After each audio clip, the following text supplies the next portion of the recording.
Everyone, welcome to class. कैसे हैं आप सभी लोग? आप सभी बहुत अच्छे से अपनी पढ़ाई कर रहे होंगे। आज हम करेंगे हिंदी का एक टॉपिक। हिंदी में कौन सा टॉपिक करेंगे आज हम? समास। देखो, ये जो हमारा टॉपिक है आज का समास, ये आपको किसी भी एग्जाम में मिल जाएगा, चाहे वो कोई भी कॉम्पिटिटिव एग्जाम हो या फिर आपके जो रेगुलर एग्जाम्स हैं वो हो, उनमें क्या है, ये टॉपिक हमेशा मिलता है। ठीक है, तो चलिए आज पढ़ते हैं हम समास को। समास क्या होता है, समास के बारे में बातें करते हैं आज। चलिए स्टार्ट करते हैं। देखें, समास। समास क्या होता है? देखो, जब दो या दो से अधिक शब्दों को आपस में मिला दिया जाता है, जोड़ दिया जाता है, फिर जो एक नया शब्द निकल कर आता है उसको हम क्या बोलते हैं? समास। समास का मतलब होता है छोटा रूप, यानी कि संक्षिप्त करना, संक्षेप में करना। ठीक है, यानी कि कोई भी वर्ड है उसको एक छोटा सा रूप दे देना, वही क्या हो जाता है? समास। देखो, जिसकी एग्जाम्पल दिया गया है, हाथ के लिए कड़ी। काफी बड़ा वर्ड हो गया ना, हाथ के लिए कड़ी, तो इसको हम छोटा करके कैसे लिखेंगे? हथकड़ी। तो ये क्या हो गया? समास। समास क्या होता है? यानी कि दो या दो से अधिक शब्दों को आपस में मिला देना, जोड़ देना, और फिर जो नया अर्थ निकल के आता है, नया वर्ड निकल के आता है, उसको हम क्या बोलते हैं? समास। ठीक है, उदाहरण देख लेते हैं। क्या दिया गया है? हाथ के लिए कड़ी, यानी कि हथकड़ी। सेकंड है रसोई के लिए घर, रसोई घर। ओके, नील और कमल, नील कमल। ठीक है, ये क्या है? इसके समास के एग्जाम्पल हैं। ठीक है, अब देखो, जो समास होता है हमारा, उसके 6 भेद होते हैं, 6 प्रकार होते हैं। कौन से कौन से? अव्ययभाव समास, तत्पुरुष समास, कर्मधारय समास, द्विगु, द्वंद्व एंड बहुब्रीहि समास। ठीक है, तो हम एक एक करके इनके जो भेद हैं समास के, उनके बारे में डिस्कस करेंगे। चलिए स्टार्ट करते हैं। अव्ययभाव समास के बारे में पढ़ते हैं। अव्ययभाव समास क्या होता है? देखो, जो हमारा अव्ययभाव समास होता है ना, उसका जो पहला पद होता है, जो पहला वर्ड होता है, वो क्या होता है? अव्यय होता है।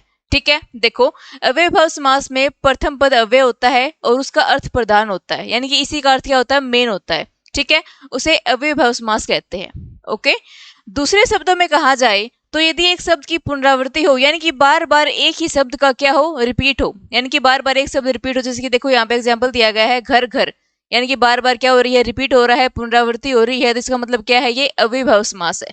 ओके, दोनों शब्द मिलकर अव्यय की तरह प्रयोग हो, वहां पर अव्ययभाव समास होता है। ठीक है, देखो, नीचे दिए गए हैं प्रतिदिन। प्रतिदिन का क्या मतलब है? प्रत्येक दिन।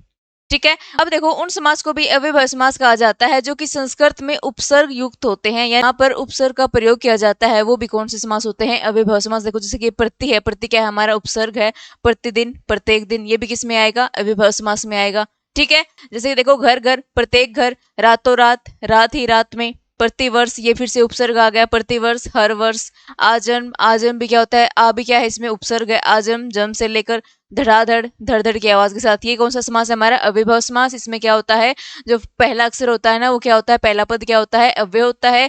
और अगर वहां पर उपसर्ग है तो वो भी कौन सा समास? हमारा अव्ययभाव समास है। और अगर एक ही शब्द की बार बार रिपीट हो रहा है, बार बार दोहराया जा रहा है एक शब्द को, वो भी कौन सा समास में आता है? अव्ययभाव समास में। ठीक है, आगे देखते हैं अगला समास। अगला समास कौन सा? हमारा तत्पुरुष समास। देखो, तत्पुरुष समास में दूसरा पद प्रधान होता है, यानी कि जो दूसरा वर्ड होता है ना, वो मेन होता है। ठीक है, यह क्या होता है? देखो, यह कारक से जुड़ा समास होता है, यानी कि देखो, आपने कार्य के बारे में पढ़ा होगा। कर्ता ने कर्म को करण से संप्रदान के लिए, अपादान से संबंध का के की अधिकरण में पर। ठीक है, ये क्या है? हमारे कारक है, यानी कि दो शब्दों के बीच में अगर आपको कारक दिखता है ना, तो फिर वो क्या है? हमारा कौन सा समास है? तत्पुरुष समास। कि देखो, राजा का कुमार, राजा का कुमार, राजकुमार। अगर देखो बीच में क्या है? कारक आ गया, तो ये फिर कौन सा समास है? हमारा तत्पुरुष समास। ठीक है, यानी कि दो शब्दों के बीच में यहाँ पर कारक का यूज किया जाता है, वो क्या है? हमारा तत्पुरुष समास। देखो, देखते हैं, तत्पुरुष समास में दूसरा पद प्रधान होता है, यह कारक से जुड़ा समास होता है। ठीक है, आगे दिया गया, देखो, धर्म का ग्रंथ, धर्म ग्रंथ, रचना करने वाला, रचनाकार, राजा का पुत्र, राजपुत्र। ठीक है, आगे देखते हैं अगला समास। देखते हैं कर्मधारय समास।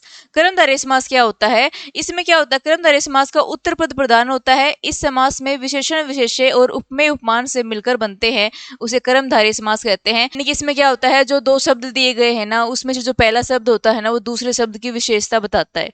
ठीक है, जैसे कि देखो, नील गगन, नीला है जो गगन। चंद्रमुख, चंद्र जैसा मुख। पीतांबर, पीत है जो अंबर, यानी कि पीला है जो अंबर। पहला जो शब्द है उसने दूसरे की विशेषता बताई ना। ठीक है, नेक्स्ट है, देखो, महात्मा, महान है जो आत्मा, जो आत्मा महान है। महान ने क्या किया है? आत्मा की क्या बताई है? विशेषता बताई है कि वो महान है। ठीक है, यानी कि यानी कि दो शब्द होते हैं, उसमें जो पहला शब्द होता है ना, वो दूसरे की विशेषता बताता है। ठीक है, नील गगन, नीला है जो गगन। ठीक है, आपको समझ में आया होगा। चलिए आगे देखते हैं, अगला समास देखते हैं, द्विगु समास। द्विगु समास में क्या होता है?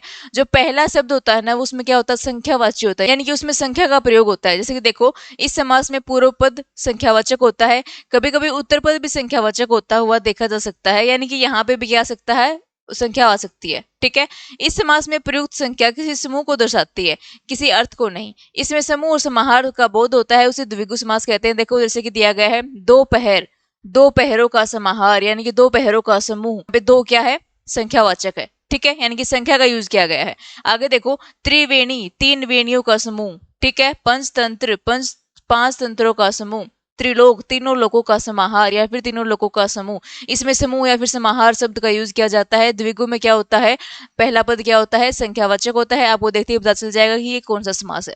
ठीक है, आगे देखते हैं अगले समास के बारे में पढ़ते हैं, द्वंद्व समास। द्वंद्व समास में क्या होता है, दोनों पद प्रधान होते हैं, यानी कि दोनों पद होते हैं ना वो बिल्कुल बराबर होते हैं, कोई भी छोटा बड़ा नहीं होता, कोई किसी की विशेषता नहीं बता रहा होता, दोनों पद क्या होते हैं, बराबर होते हैं। देखो द्वंद्व समास में दोनों पद ही प्रधान होते हैं, इसमें किसी भी पद का गौण रूप नहीं होता। ठीक है, कोई भी छोटा नहीं होता। ओके, ये दोनों पद एक दूसरे पद के विलोम होते हैं, लेकिन ये हमेशा नहीं होता। इसका विग्रह करने पर और, अथवा, या, एवं का प्रयोग होता है। देखो दिया गया है पाप पुण्य, और इसमें क्या होता है, एक योजक चिन्ह लगा हुआ होता है। योजक चिन्ह ये होता है, यानी कि दो शब्द के बीच में क्या होता है, ये वाला सिंबल होता है। ठीक है, ये क्या है, योजक चिन्ह है, पाप पुण्य। आप इस योजक चिन्ह को देखकर भी पता लगा सकते हो कि ये कौन सा समास है। अगर योजक चिन्ह लगा हुआ है तो वो क्या है, द्वंद्व समास है। ये इसको देखते ही पहचानने की ट्रिक है। ठीक है, देखो पाप पुण्य, पाप और पुण्य, राधा कृष्ण, राधा और कृष्ण, अन्न जल, अन्न और जल, नर नारी, नर और नारी, गुण दोष, गुण और दोष। ठीक है, आप इसको डायरेक्ट देख के ही पता लगा सकते हो कि कौन सा समास है, देखते ही बोल दोगे कि द्वंद्व समास है।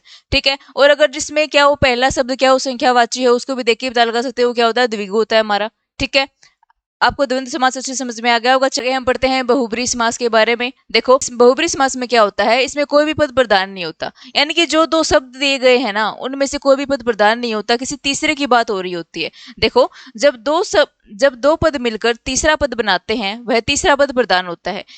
इसका विग्रह करने पर वाला, है, जो, जिसका, जिसकी, जिसके, वह आदि आते हैं, वह बहुब्रीहि समास होता है। देखो जैसे कि देखो त्रिनेत्र, इसमें कोई भी पद प्रधान नहीं है हमारा। ठीक है, इसका जो क्या है विग्रह क्या होगा, तीन नेत्र हैं जिसके, जिसके तीन नेत्र हैं वो कौन है, शिव, शिव जी। तो फिर इसमें जो तीसरा पद है वो कौन है, शिव जी। ठीक है, यानी कि तीसरा पद प्रधान होता है, किसी तीसरे की ही बात हो रही होती है इन दोनों शब्दों से।